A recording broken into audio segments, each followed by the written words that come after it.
ମହେଶ ଅତିଥି ମାନେ ଯେମିତି ଉପଯୁକ୍ତ ଚର୍ଚ୍ଚା ପାଇ ଫେରନ୍ତି। ଆପଣ ଜମା ବ୍ୟସ୍ତ ହୁଅନ୍ତୁନି ସାର୍। ଗେଟ୍ ପାଖରେ ବ୍ୟସ୍ତ ଦାୟିତ୍ୱରେ ମୋର ଯାଉଛି। ଆପଣ ଟିକେ ଚକି ବନ୍ଦ ଯାଆନ୍ତୁ। ଓକେ, ମୁଁ ଏଥର ଆସୁଛି।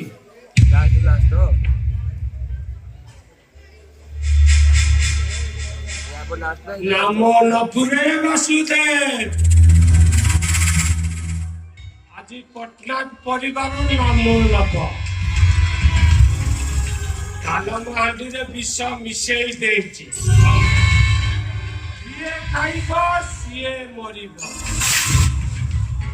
ଏଠି ହଜାର ହଜାର ଡେଡ୍ ପଡି ଉଠିବ। ଆଉ ତାପରେ ବାପ ପୁଅ ତିନିଟାକ ହାତରେ ହାଣ୍ଡକପ୍ ପିନ୍ଧି ଜେଲରେ ଚକି ପେଶିବେ।